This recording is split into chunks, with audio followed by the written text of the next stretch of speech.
Kamusta si Kapitan Tiago? Sibok po ng kanyang puso ay babahagya. Ang pulso ay mahinang-mahina. Walang kagana-gana sa pagkain. Katakot-takot na pagpawis. Puno ng apya ng sistema ng kanyang katawan. Ang mangyayari ay maaaring mamatay na lamang siya na parang tinamaan ng lintik.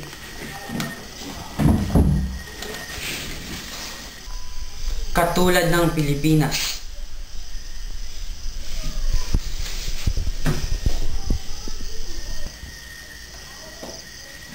Ang lalo pa nagpapahina sa kanya ay ang mga bangungot. Ang mga bangungot. Katulad ng pamahalaan. May ilang gabing nagigising siya na walang ilaw sa silid, kaya't inaakala niyang dinukot ko raw ang kanyang mga mata. Kapag pumasok ako ng may ilaw, akala niya ako si Padre Irene, ang tagapagligtas niya. Wala kang iniwan sa pamahalaan! Kagabi, umangon si Kapitan Tiago. Hinahanap ang kanyang manok na nawawala ng 3 taon.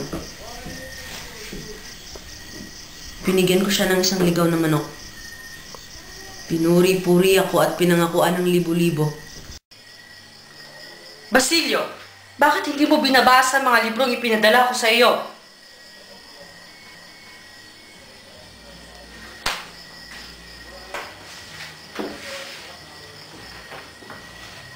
Dumating ako rito para ihandog sa iyo ang 2 bagay. Ang iyong hinaharap o ang iyong kamatayan. Basilio, inuulit ko sa iyo, sasama ka ba sa amin at ibig mong mabuhay? O sasama ka sa kalaban at umigna sa laban? Ano po?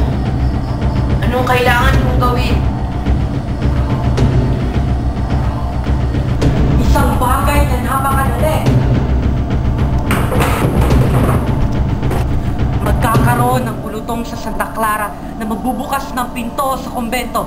Ninais kong kunin mo ang taong liban sa akin at kay Kapitan Tiago. Ipinapangako kong hindi ka mapapalagay sa panganib.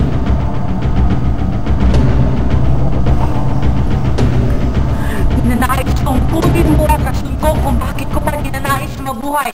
Ninais kong kunin mo ang minamahal kong si Maria Clara! Simon, huli ka na! Huli ka na!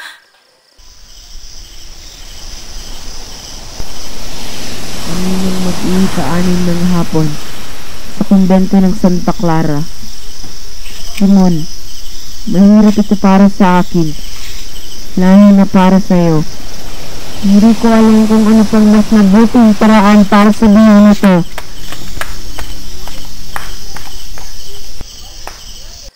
Patay na si Maria Clara!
Hindi ka makakasakay dito.